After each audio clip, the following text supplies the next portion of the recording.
constant press attention. Why do people get afraid? There's always one of two reasons. You get afraid either because you think you are not getting the right information, or you're confused by the information, or because the information itself is frightening. The information itself, the facts here, are not frightening. I think what's causing anxiety is that people are confused and they're getting conflicting messages. And if you listen to the radio or you watch these cable stations all day long, you see all these people spouting different theories and different opinions. The way I handle it with doctors in general, I say to a doctor, and I love doctors. I love all doctors. My sister's a doctor. But I say to doctors, before you give me your opinion, give me the facts, okay? And then give me your opinion. There are facts, and then there's an opinion that you draw from the facts, right? So in this situation, what are the facts? Because there has been confusion. A suggestion that maybe this virus is seasonal and then it's going to go away in the summer. That is not a fact, it's an opinion. Some people believe it will go away in the summer. Some people believe it won't. But we don't have a definitive answer as to when the virus naturally will abate. Well, when will we have a vaccine? The president said we're going to have it shortly. CDC says it's about a year. The president met with medical research companies, pushed them to work as hard as they could to come up with a vaccine. The companies say they may develop a vaccine in a matter of weeks or a couple of months. But whatever they develop then has to be tested. And by the time it's tested is 12 months to 18 months, depending on how the tests actually go. How does it spread? It spreads like the flu spreads. But this is a respiratory illness. So it spreads from a cough, it spreads from a sneeze. Theoretically, a 6-foot radius is the proximate radius that droplets of a sneeze or a cough could travel. Or somebody sneezes on their hand and then they put their hand on the surface and then you touch the surface. The virus on a hard surface lives for about 24 hours. That's why we talk about disinfecting mass transit systems, etc., and why that's important. Should we shake hands and should we hug?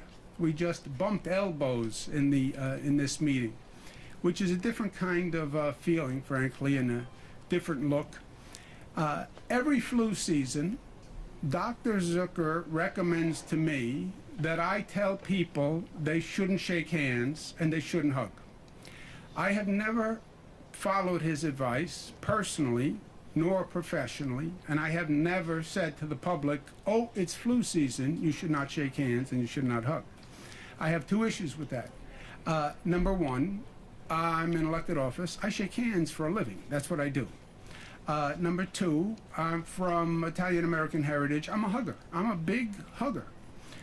So if, as a matter of precaution, don't shake hands, don't hug, it's good advice in a normal flu season. It's good advice now during the coronavirus situation. Well, the number of people tested and found positive keeps going up. Yes, it will, and it will continue to go up. I've said that from day one. When this is over, we will have dozens and dozens and dozens of cases, okay? Now, the question that really matters is, so what? So what? What's the bottom line to all of this? The bottom line to all of this is 80% of the people who have the coronavirus will resolve themselves. 80% will get the virus, they'll feel some symptoms, and then they will self-resolve. About 20% will be seriously ill, possibly requiring hospitalization. And for some very small percentage, it could be lethal. The people who have to be most concerned, senior citizens, people who have an underlying immune compromised situation, or an underlying illness. Those are the people who we have to work hardest to protect. What am I worried about as governor? Nursing homes, senior congregate facilities. That is where we have to do our best work, because that is a population that could be subject to a serious situation if the coronavirus was present there. What do I worry about personally? Because we all have family members, and in family members you always have one member who's a little more nervous than the others. My family, I have a brother who is an extraordinarily anxious personality, always has been, always will be. He's just anxious by nature. So he has a lot of questions. I have a mother who is elderly. She doesn't think of herself as elderly, and don't tell her I said she was elderly. I will deny it. But we have to be careful for my mother. I said, you want to think about using hand sanitizer. You want to think about where you're going and what you're doing, which would also be true during a flu season, right? It's just extrapolating from a flu season. That's what this is all about. So let's keep the perspective. Let's understand what this is. We have data. We have experience. We're not dealing with an unknown situation. This has gone through China. There's been thousands of people who have experienced this disease. So we know what we're dealing with. And also remember, where this is going to be most problematic globally will be for those countries that don't have a sophisticated healthcare system.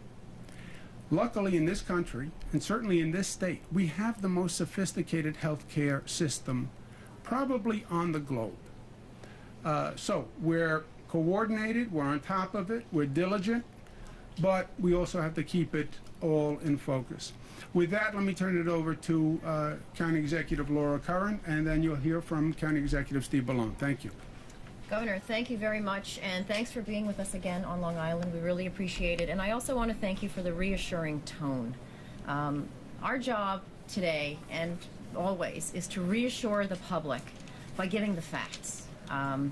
I really want to thank my Commissioner of Health, Dr. Larry Eisenstein, and his team, who has been working 24/7, around the clock, weekends, holidays, since this has emerged, monitoring the situation and just doing the hard work. So as you've heard from the governor, we do have our first positive case in Nassau County. It's a man in his early 40s who tested positive at Wadsworth. He is in hospital isolation now. When we got the positive result this morning, we immediately took the next step, and that is the Department of Health launched a contact investigation. So what does that mean? A contact investigation is where the patient is interviewed and there is an analysis done. We have contact investigators who go out, a team who go out and look at the man's routine, at possible contacts, and if anyone is deemed at risk, the Department of Health will contact this person. This patient's close contacts have already been advised to isolate themselves. This team of contact investigators is very experienced. They do this every day with various diseases. Of course, with this situation that we're experiencing now with the coronavirus, they are scaling up. I also want to let our residents know that we have a volunteer corps of 1,000 volunteers, medical professionals, doctors, nurses, etc., who drill for this sort of thing year-round. And I also don't have to tell you we have the best hospitals here on Long Island and the best hospital networks, and we're very lucky to have that. We are setting up a county call center, so we'll get you the number to the press as soon as we have the number set up. In the meantime, there's a state hotline, which is, everyone knows it, but I'll repeat it again, 888-364-3065. That has been up and running. I'm very happy to hear the news about local testing. It is imperative that we have local testing so we can do more tests and get quicker results, and I think that is also a good way to reassure the public. The goal now is to avoid community spread. That's why we do the contact investigation, and I just want to affirm and repeat that there is no need to panic.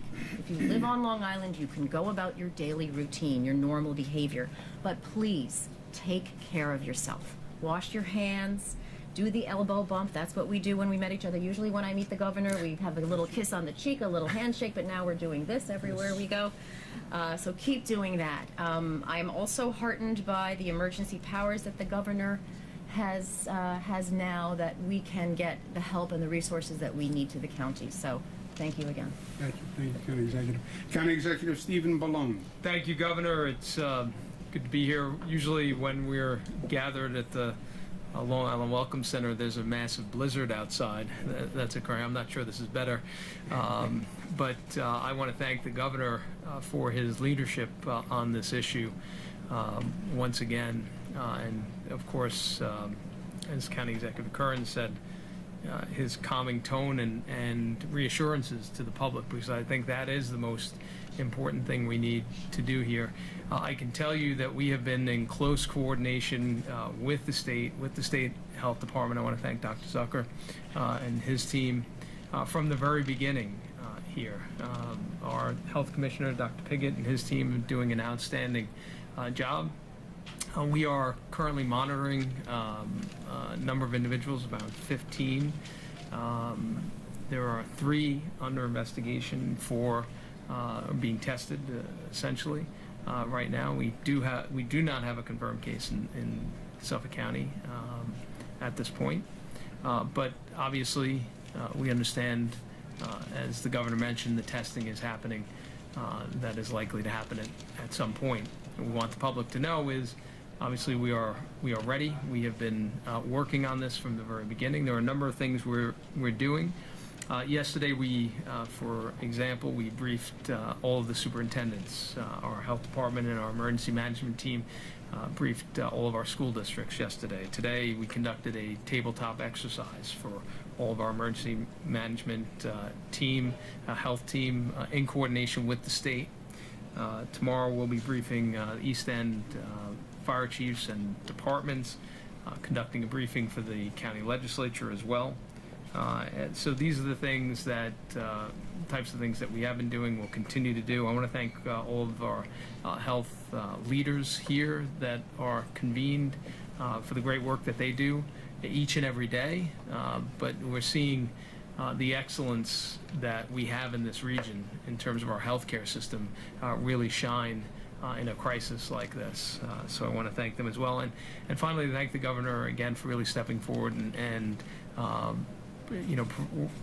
as he has done in many situations, providing resources that are necessary as we are on the front lines here in the counties, partnering with us and working with us to provide some of those resources that we need. So thank you very much, Governor. Thank you. Resources is a nice word for money. I understand.